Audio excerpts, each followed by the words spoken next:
ദൈവത്തിന് സ്തുതി. പ്രഭാതകിരണത്തിലേക്ക് സ്നേഹവന്ദനം. ഭാഗം 1588. ഇന്ന് മെയ് മാസം 6-ാം തീയതി 127-ാമത്തെ ദിവസത്തിലെത്തി. ഓരോരുത്തരും അവരവരുടെ ഒരു സ്വകാര്യതയില് ചില ആത്മീയ ഉറപ്പുകൾക്ക് ഇത്തിരി സമയമൊന്ന് മാറ്റിവെക്കേണ്ടതാണ്.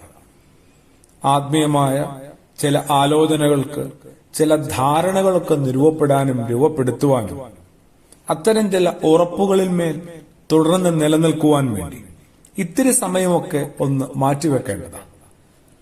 ഈ നല്ല പുലരിയില് നെഞ്ചോട് കൈ ചേർത്ത് ഒന്ന് ആലോചിക്കാവുന്നതാണ്. അകവും പുറവുമൊക്കെ എന്നിൽ ഒന്നാണ്. അതെന്താ അങ്ങനെ കുറച്ച് വിചിത്രമായ ഒരു വിചാരം?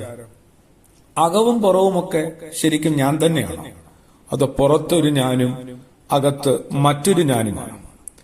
അങ്ങനെ എന്റെ ഉള്ളിലെ എത്ര ഞാൻ ഉണ്ടാവും, എത്ര വ്യക്തിത്വമായിട്ടാണ് ഓരോരുത്തരും ജീവിക്കുന്നത്? ക്രിസ്തുയേശുവിന്റെ ഒരു ഓർമ്മപ്പെടുത്തലുണ്ട്. വിശുദ്ധനായ മത്തായി ശ്ലീഹായുടെ സുവിശേഷം 7-ാം അധ്യായത്തില് അതിന്റെ 15-ാമത്തെ തിരുവചനത്തിലേക്ക് എത്തുമ്പോൾ, ആടുകളുടെ വേഷം ധരിച്ച് അവർ നിങ്ങളുടെ അടുക്കൽ വരുന്നു എന്നാ പറയുക. ആരെയും കുറിച്ചാ, ആർക്കും ബാധകമാകാവുന്ന ഒരു ഓർമ്മപ്പെടുത്തലാണ്.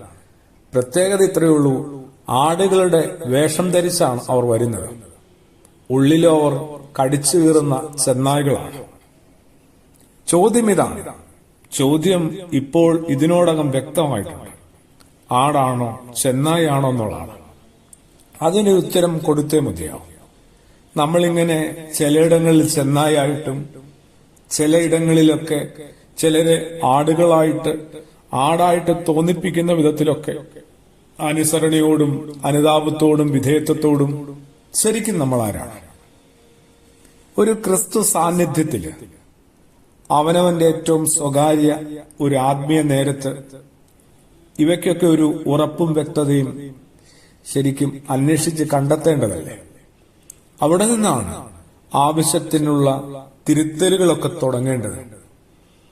ആടും ചെന്നായും ഇങ്ങനെ ഓരോരോ വേഷവും ഭാവവുമായിട്ട് നമ്മളിങ്ങനെ ജീവിച്ചു പോരുമ്പോൾ എന്തുമാത്രം മനുഷ്യരെ വഞ്ചിക്കുന്നുണ്ടാവും, എന്തുമാത്രം മനുഷ്യർക്ക് പരുക്കുകൾ ആവശ്യത്തിലുമധികം കൈമാറുന്നുണ്ടാവും.